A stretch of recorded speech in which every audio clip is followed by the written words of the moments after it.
Before we start singing the chorus of Eminem's Without Me and proclaim that Shady's back, let us remember that the Tennessee Titans have the 31st ranked run defense in the NFL.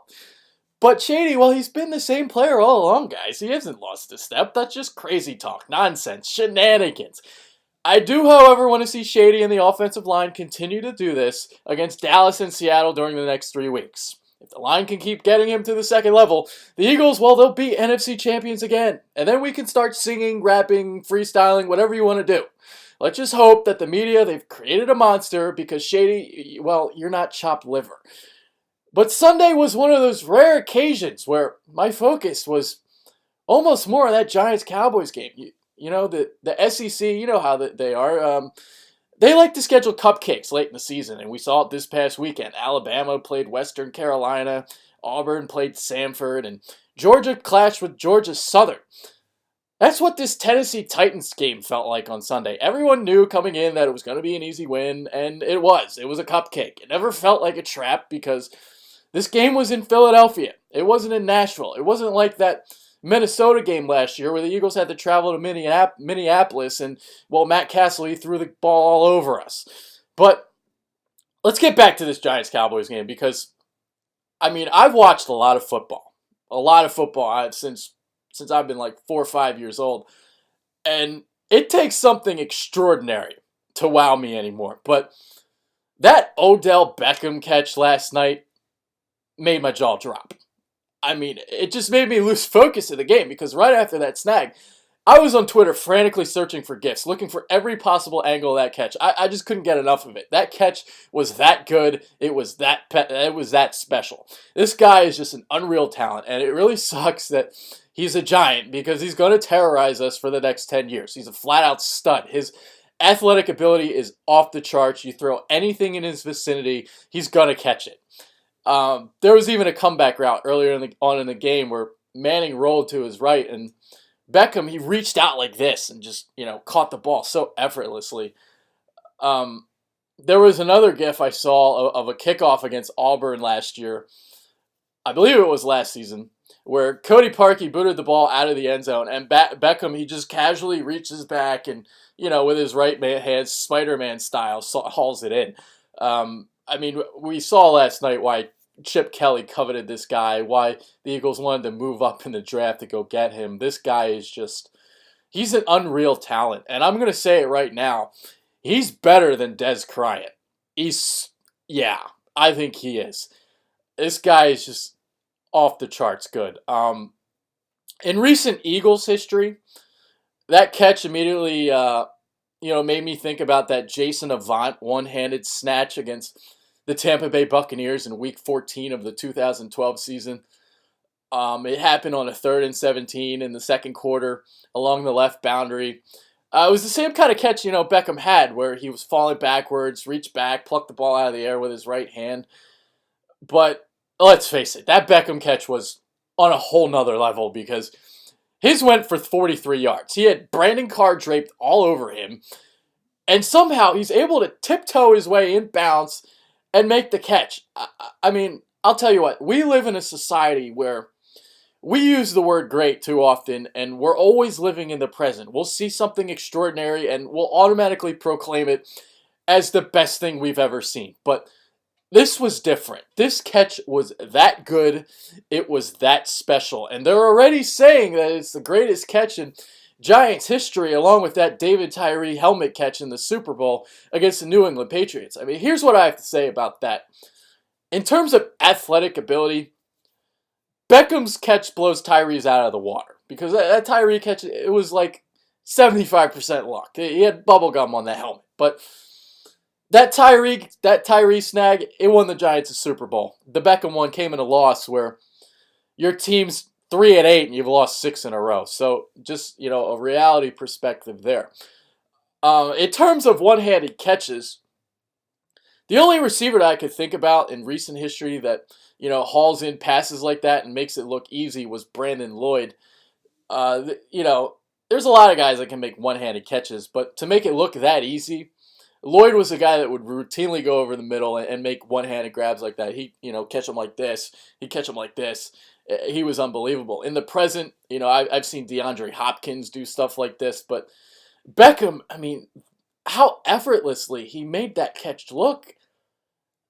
I've said it. I mean, my jaw dropped.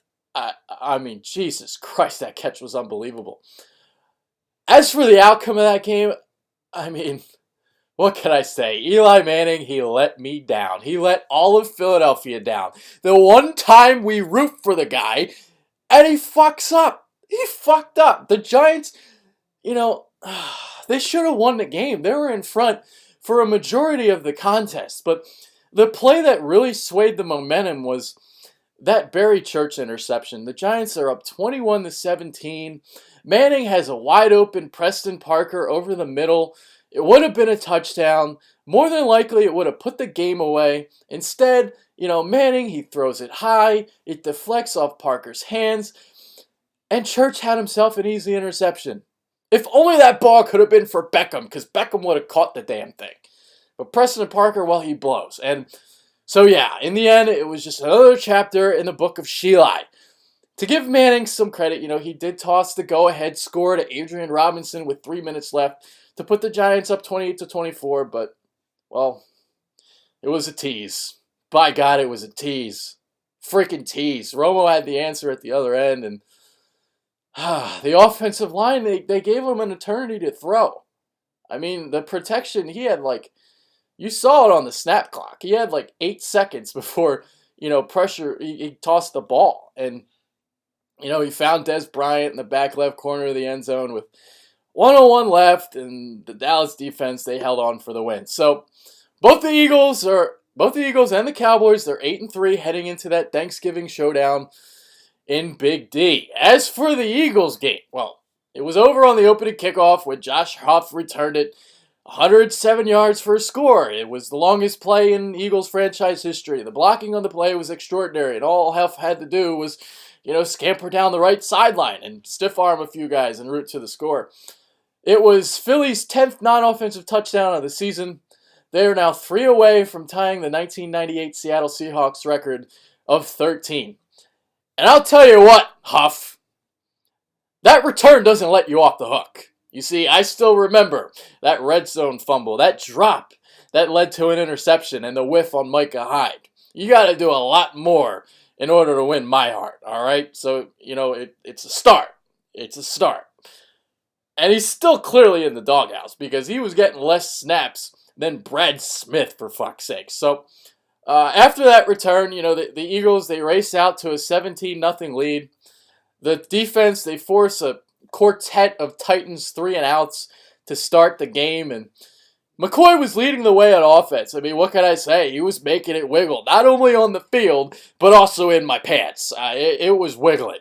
McCoy's season-high run coming into the game was just 28 yards before, he broke off a 53-yarder. That run was vintage McCoy. The jump cut he made, unbelievable. The offensive line getting him to the second level on the boundary.